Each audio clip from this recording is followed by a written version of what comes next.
Hello, all. Welcome to a class on art and literary aesthetics. I hope I find you all in good health and cheer. So, in this particular video, we will be discussing an essay which is prescribed for study for your second semester in this paper. You can find this essay in the module related to literature, art, and music. So, this essay, The Dancer of the Future, it is written by Isadora Duncan. Let's move on to discuss about the author. Isadora Duncan, she is considered as the mother of modern dance. She is an American dancer and choreographer. She is considered as a remarkable performer. And through her preaching and practice, both performance and her beliefs, she is supposed to have heralded the freedom and political concern for modern dance. Even though she was born in America, she gained reputation all over the world, especially performing in European countries. And she has performed as a solo performer, and also she has led groups of child dancers. And for a while she was performing throughout Europe, and later when she returned to America she felt unwelcome there because of her ill reputation as a free woman of the time, and also because of her political leanings towards the left. And in 1921 she was invited to establish a school in Moscow, and in the very same year she became a Soviet citizen. Her popular performance pieces were Brahms' Walters, Fifth Symphony to Beethoven, Marseillaise, March Slave, etc. She was associated with the major artists of the time like Rodin and Edward Gordon Craig, who was a personal friend of hers with whom she had a child also. And she died prematurely at the age of 49 in a car accident in Nice, France. So she was considered as one of the most famous women in Europe and America at that time, and she had a role in heralding in the new times for modern dance.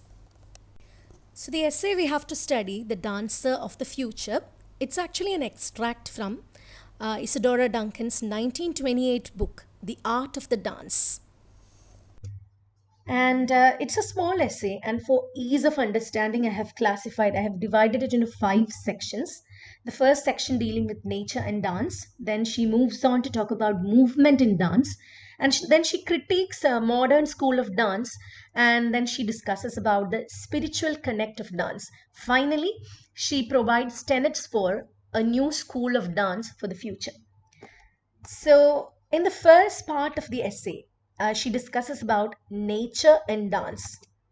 So she opens the essay, she's wondering about natural movements we can find in nature, like that of waves, the wind, the earth, etc. So these movements are eternal and it is essential to its nature. We never tend to question why the waves are moving in a certain way. So she points out that when free animals are put under certain false restrictions, their tendency to move in harmony with nature is lost. The power of moving in harmony with nature is lost.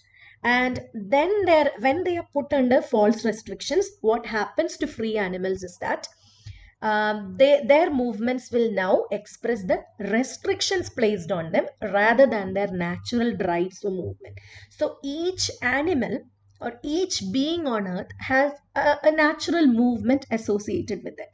But when there are false restrictions placed upon them, the movement will be, these creatures' movements will be that of the restrictions and not the natural drives of their movement.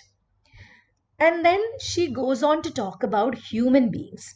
She talks about savage, primitive human beings. They were unclothed, uncivilized, and they were completely in communion with nature. And she is of the opinion that these savage human beings had more natural movements. And she demands that we should return to nakedness to harmoniously express man's spiritual identity through movements. Like civilization has actually distanced us from our natural movements. She's talking about dancers. So with civilization, our movements have become, the dancers' movements have become artificial. So she demands a return to nakedness. And she says that only if you return to nakedness will man be natural and beautiful like free animals. So even free animals, if you place them under restrictions, their movements will tend to express the restrictions placed on them and not the natural drives. And likewise for human beings, the purest form of dancing was performed by savage human beings without clothes, who were uncivilized and who were in communion with nature. So she provides then an introduction to the relationship between nature and dance in the first portion of the essay. Moving on to the second area of concern in her essay, Duncan talks about movement here. So she introduces us to a concept. It's called the will. The will is the movement of universe concentrating on an individual. So we know that universe has certain movements provided by gravitation and such forces operating in the universe. So the movements in the universe concentrate itself on earth. That in turn results in the movement of the earth, and the earth in turn concentrates the forces, its forces on creatures dwelling on it, animals and plants and human beings and all. So whatever movements we are performing now, it is actually indirectly related to the universe concentrates on earth, earth concentrates on us. And how do we derive these movements? We acquire these movements through ancestral creatures, our ancestors. Our ancestors walk in a certain way, talk in a certain way, dance in a certain way and all. So we acquire these qualities from our ancestors. That is our first source. Second source is we acquire these movements through the surrounding movements of the earth. So we have a tendency to sway because we have a tendency to imitate the movements in nature. Like the trees sway, we also sway our bodies. So these two factors are there in how we acquire movements. First, we acquire it through our ancestral creatures, and second, we acquire these movements through the surrounding movements of the earth. So these two sources are there, but there is a third source to our movement, that is exercising our individual will. So exercising each being's will. So in other words, we can say that any human being's movement, it should be a human translation of the gravitation of universe. So the universe at large with its forces like forces of gravitation, etc., it will concentrate on the earth. Earth will concentrate such forces on animals and human beings and all. So the way we move is actually a translation of the movement of gravitation of the universe. That is what Isadora Duncan says here. And moving on to the third part of the essay, here she critiques the modern school of dance. She feels like the modern school of dance, the contemporary form of dance which is practiced at her time, is lacking something, is wanting some things. And she criticizes the modern school of dance in this part. So she critiques the practices of contemporary school of dance. She says that there is too much striving in the modern contemporary school of dance against the laws of nature, gravitation and natural will. So what the modern school of dance does at this point of time is they are forcing human bodies to go against its natural rhythms. And she says that these movements are sterile. It is completely dead because there is no productivity. She is of the opinion that each movement in dance should give birth to future movements. But she says that this modern school of dance, the movements are completely sterile. It doesn't produce future movements. So she says that there is a state of degeneration or a living death of movements in modern dance. Movement, pose, rhythm, all these doesn't evolve into succeeding action in the modern school of dance. They are just following the teacher's advice and imitating blindly in the modern school of dance. There is no productivity or creativity in the modern school of dance. So Duncan is actually striving to create a new school of dance where the movements will evolve into further movements. So she criticizes those people who come and enjoy the contemporary form of dance as audience, because they are just people who enjoy dance superficially. They are not delving into the depth of the dance. So they are incapable of seeing beyond costumes and makeup. All they say is people dancing in skirts, in stylish costumes and all. They don't actually see the bones that dance beneath the external form. She says that people who dance in the modern school of dance, their bones beneath these flashy costumes, it's just a deformed skeleton. And they are also wearing incorrect dress, and they are dancing through incorrect movements according to her. So Duncan says that ballet is actually condemning itself by enforcing the deformation of a beautiful woman's body like this. So she is of the opinion that the modern school of dance is extremely restricting. It is restricting the natural movement of a beautiful woman's body. She is only talking about female dancers in this essay here, and she says that you wearing incorrect costume and performing incorrect movements, it is actually deforming the form of the female dancer who should be allowed to dance naturally. So coming to the fourth and most important part of the essay, she talks about the spiritual connect of dance.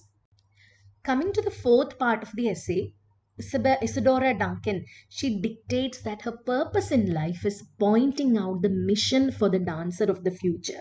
So she wants the dancer of the future to return to the dance of nobility. Dance had a certain noble quality from which it has fallen now. Now, here she gives the example of the swaying of flowers in a natural rhythm. And in ballet dancing, the dancers try to embody these flowers. They are trying to enact the lightness, purity, and strength of the flowers. So, what the dancer has to ideally do is they have to subtly translate the movements of the flower, the lightness, purity, and strength of the flower into human medium. They have to make their human bodies transmit the movement of the flower to the audience. So this kind of dancing needs a complete submission to the natural movement of the flowers that we find in nature. So according to Duncan, this kind of submission is actually a prayer. So this is a spiritual activity. Dance is not just a physical activity, it is also a spiritual activity. And when we dance in complete submission to the natural movements like this, it will actually become a part of the eternal rhythm of spheres. So we know that universe is completely working out its energies, and it is concentrating the energies on earth is concentrating its forces on individuals. But when individuals perform with complete submission to natural movement, we are giving we are actually becoming the movement itself becomes a part of the eternal rhythm of spheres. Let's look at these pictures. These are some pictures in which ballet dancers are seen to be embodying flowers, and we can see the similarity of how the human body has captured the essence of flower in the movement and feel and all. So here Duncan says that the new dancer has as an essential duty. The duty of the new dancer is to find the primary movements of a human body from which the movements of future dance will evolve. So she is of the opinion that there are certain primary movements which we get from the universe. So the future dancer or the new dancer will have to find these primary movements. If we are successful in finding the primary movements, we will be able to evolve it into the future. So here she also talks about Greek sculptures and all, Greek art. And she initially points to a sculpture of Hermes, the messenger god of the Greek. You can see a picture here. So Hermes is often portrayed as flying on the wind. It is actually, even here you can see that there are wings on his feet. So whenever we see a statue of Hermes, most usually he is actually portrayed as flying or ready to fly. This is actually him getting ready to fly. So this suggests that this particular moment in which he is frozen as a sculpture, it is suggesting that this is a part of a sequence of movements. Something happened before this a particular moment and something will happen after this particular movement also. So this suggests that no movement is complete in itself. It is connected to a preceding and succeeding movement. So how can a movement be sterile? Any movement ideally should be very productive. It should presuppose um, other movements. So she again studies Greek pottery and art. Whenever she takes anything related to Greek art, Duncan says that always there is a movement in Greek art. She says that is because Greeks were the greatest students of the laws of nature. That is why they have successfully portrayed the movements in nature in their art. Continuing with the spiritual connect of dance, Duncan now goes on to express another important concept here. She says that no two dancers can dance alike. Even if two people are following the same rhythm, form, and design, she opines that no two dancers can perfectly correspond to the other.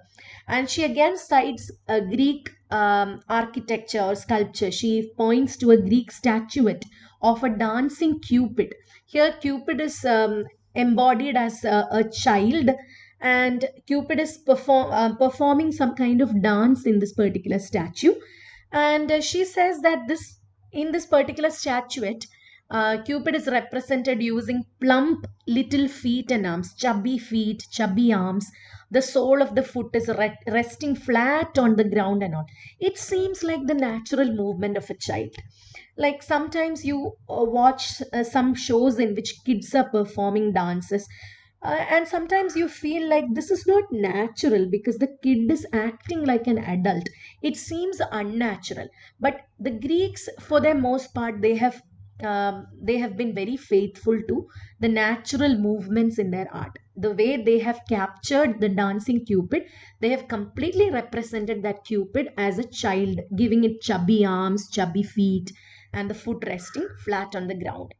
Now, Duncan says that um, the Greek people, the art of the Greek especially, it is an art of humanity for all time. You can't limit the Greek art to one particular time and place.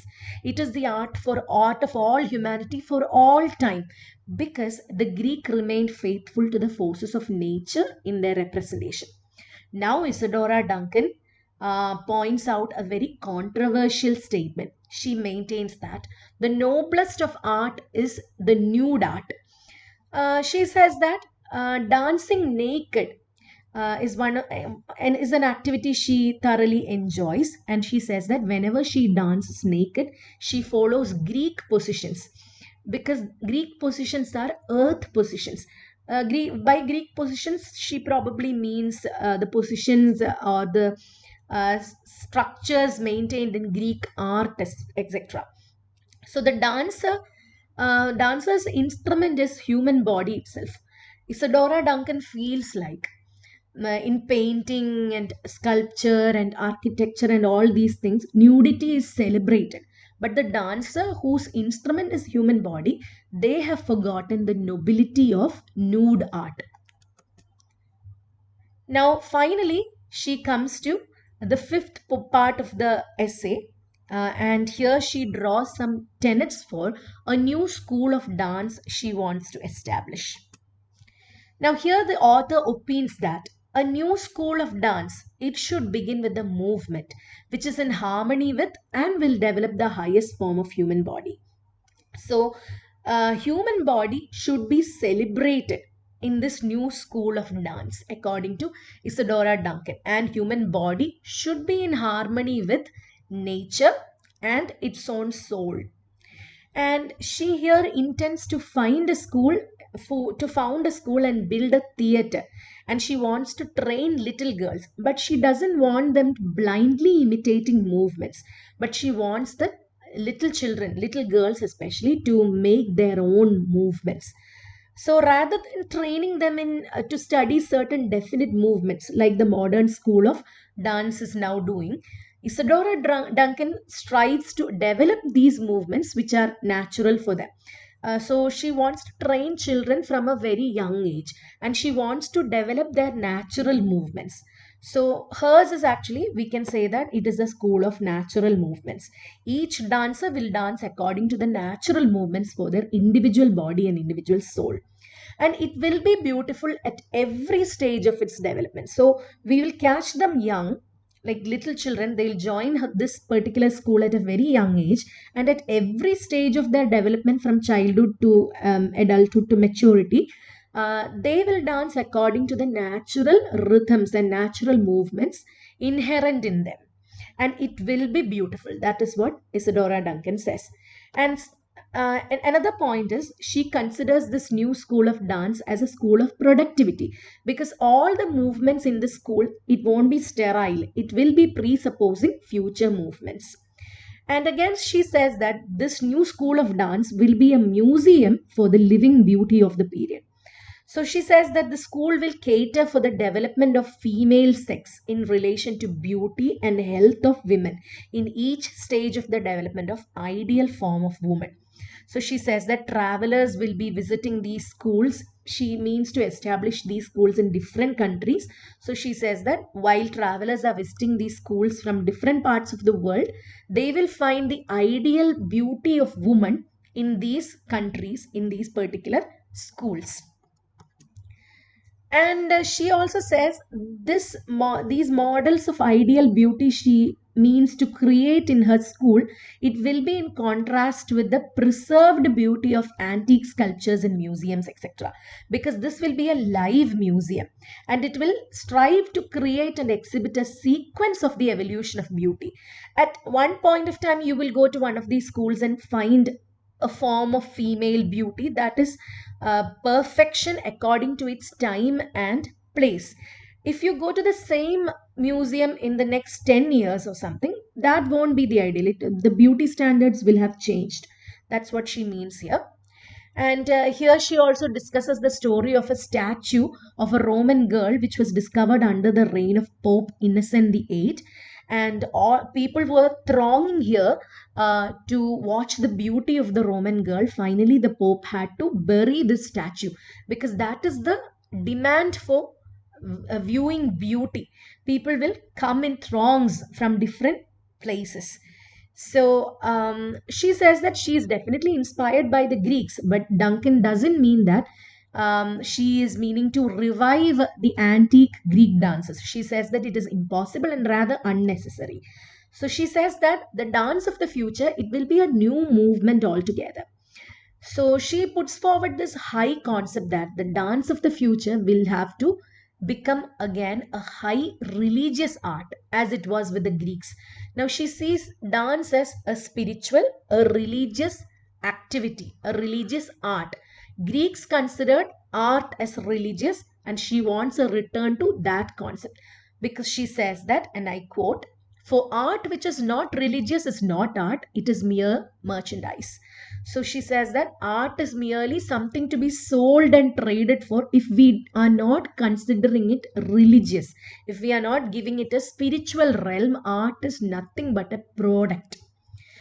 Now, she has spiritual high standards for the future dance and the future dancer. So she says that the dancer's body and soul have to harmoniously move together in this new school of dance.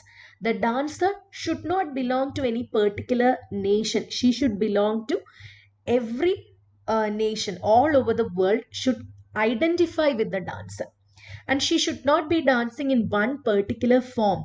She has to dance in the form of woman in her greatest and purest expression. According to her, the future dancer is the most ideal form of beauty of womanhood. So she wants the future dancer to realize the mission of woman's body and holiness of the woman's body, and this future dancer has to embody this holiness and the mission of woman's body, and also respect all the natural processes that should happen in woman's body, like menstruation and pregnancy, etc. So she closes this essay, she ends this essay by stating this powerful message, which says that she shall dance the freedom of woman. So the future dancer should embody the freedom of women. This was actually quite a revolutionary thought at the turn of the century. She means for the future dancer to be completely empowered and free of all the shackles that is binding her. So, with this, I've come to the end of the essay. I hope that this class was beneficial for you. Stay tuned for other videos. Thank you for watching. Bye.